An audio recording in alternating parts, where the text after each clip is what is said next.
সিডনিতে আছেন রিপোর্টার পারভিন আখতার। বাংলাদেশ নারী ফুটবল দলের সবশেষ খবর জানতে সরাসরি যুক্ত হচ্ছি তার সঙ্গে। বিশ্বাসী পারফরমেন্সের পর আজ কিন্তু বাংলাদেশ জাতীয় নারী ফুটবল দল স্থানীয় সময় দুপুর 1টায় এসেছে এই সিডনির আইকনিক স্থাপনা সিডনি অপেরা হাউসে।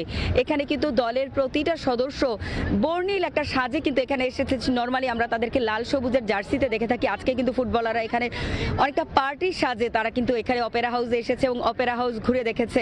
অপেরা হাউসের বিভিন্ন দিকগুলো তারা ঘুরে দেখেছে, পাশাপাশি কিন্তু তারা স্থানীয় বোটানিক্যাল গার্ডেনেও কিন্তু তারা ঘুরেছে। তো ফুটবলারদের কাছে মনের সঙ্গী কখনোই হতে পারেনি যে তারা সিডনি অপেরা হাউস ঘুরে দেখেছে এবং তাদের ইচ্ছা যে তারা অপেরা হাউসের বিশালতার মাঝে তারা অনুপ্রেরণা খুঁজে, তারা এমন চমৎকার ক্ষণের সঙ্গী কখনোই হতে পারেনি যে তারা সিডনি অপেরা হাউস ঘুরে দেখেছে এবং তাদের ইচ্ছা যে তারা অপেরা হাউসের বিশালতার মাঝে তারা অনুপ্রেরণা খুঁজে নেবে এবং এমন চমৎকার পারফরমেন্স কিন্তু তারা উত্তর কোরিয়ার বিপক্ষে পারফর্ম করবে আগামী 6 মার্চ বাংলাদেশ দলের গুরুত্বপূর্ণ ম্যাচ উত্তর কোরিয়ার সঙ্গে। এই ম্যাচে যদি বাংলাদেশ দল ভালো পারফর্ম করতে পারে তাহলে কিন্তু শেষ ম্যাচে উজবেকিস্তানের সঙ্গে ড্র করলেই বাংলাদেশ দল ড্র বা ফলাফল যাই হোক ভালো ফলাফলের কারণেই কিন্তু বাংলাদেশ দল শীর্ষ 8 থেকে এশিয়ান কাপের কোয়ার্টার ফাইনালে যেতে পারবে। তো আজকে কিন্তু আমি আমাদের যে গতকাল দুর্দান্ত পারফর্ম করা ঋতুপর্ণা তার সঙ্গে কথা বলেছিলাম। সে বলেছে যে চারদিক থেকে তাকে যে চমৎকার রেসপন্স করেছে, তার এই গোলের চেষ্টা, তার যে চমৎকার একটা আক্রমণের সুযোগ তৈরি হয়েছিল গোলের জন্য, সেইটার জন্য কিন্তু তিনি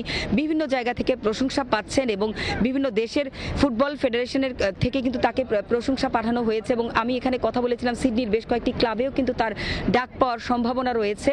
তো ফুটবলাররা আজকে আমাদেরকে জানিয়েছেন যে কোচিং স্টাফদের পক্ষ থেকেও জানানো হয়েছে যে দলে কোনো ইনজুরি সমস্যা নেই, দলের সবাই আত্মবিশ্বাসে ভরপুর এবং ফুটবলারদের মাঝে যে চাপের ব্যাপারটা ছিল আসলে আজকের দিনে যেটা গুরুত্বপূর্ণ দিক যে কালকের ম্যাচের আগে কিন্তু ফুটবলারদের মাঝে একটা ভয় ছিল যে কি না কি হয়, উত্তর কোরিয়া শক্ত প্রতিপক্ষ, 9 বারের চ্যাম্পিয়ন। এরপর কিন্তু তাদের সে ভয়টা কেটে গেছে। সো তাদের সামনে যে পারফরমেন্স বাংলাদেশ দল করেছে এরপর